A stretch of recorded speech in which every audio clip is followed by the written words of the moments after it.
మీనరాశి వాళ్లకు ఈ జూలై మాసమంతా కూడా ఎలా ఉంది అంటే చాలా బాగుంది అనే చెప్పాలి. ఎందుకంటే ఏలినాటి శని ప్రభావం అనేటువంటిది ఒకటి ఉండినను, అలాగే రాహువు మీనములో ఉండేటువంటి దాని వలన ఉంటే కూడా కొంతవరకు మంచి ఫలితాలే మీరు అందుకోబోతున్నారు అనేటువంటిది చెప్పవచ్చును. మీ ఇంట్లో శుభకార్యాలు చేయడానికి కావాల్సినటువంటి నిర్ణయాలు తీసుకుంటారు. అలాగే మీరు అనుకున్నటువంటి పనులు జరుగుతాయి.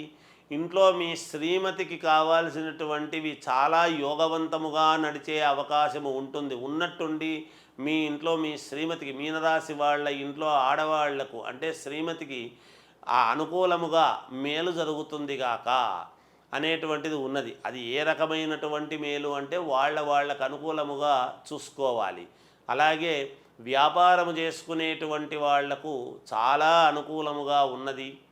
ఉద్యోగాలు చేసుకునేటువంటి వాళ్ళకు కూడా చాలా అనుకూలవంతముగానే ఉన్నది.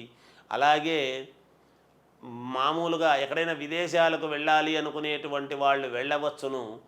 ఆభరణాలు కొంటారు, అలాగే వాహనాలు కొంటారు, ఇల్లు కొనుక్కోవడం లాంటివి జరుగుతాయి. ఎప్పటి నుంచో మిమ్మల్ని బాధిస్తూ ఉండేటువంటి సమస్య అది తీరిపోతుంది. భూక్రయ విక్రయాల వలన మీకు మేలు జరిగే అవకాశం ఉంటుంది. కీలకమైనటువంటి పత్రాలు మీ చేతికి రావటం, తద్వారా మీకు మేలు జరిగే అవకాశము ఉంటుందిగాక. ఆరోగ్య పరిస్థితులు చాలా బాగుంటాయి. ఎప్పటి నుంచో దీర్ఘకాలికంగా అనారోగ్యంతో బాధపడుతుండేటువంటి వాళ్లకు కూడా మేలు జరుగుతుంది గాక.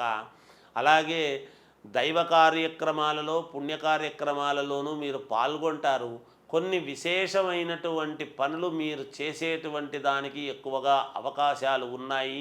నాకు ఇంతవరకు కలిసి రాలేదే అని బాధపడేటువంటి వాళ్లకు అనూహ్యముగా ఉన్నట్టుండి మేలు జరిగి, ఒక రాత్రిపూట వెలుగు పడితే ఎలా అయితే వెలుగు వచ్చిందో అలా ఉన్నట్టుండి ఒక వెలుగు వచ్చేటువంటి అవకాశము ఉంటుందిగాక. మీకు ఇంకా మెరుగైనటువంటి ఫలితాలు సాధించాలి అని అనుకునేటువంటి వాళ్లకు మీ ఇంటి దేవుణ్ణి ఆరాధించండి.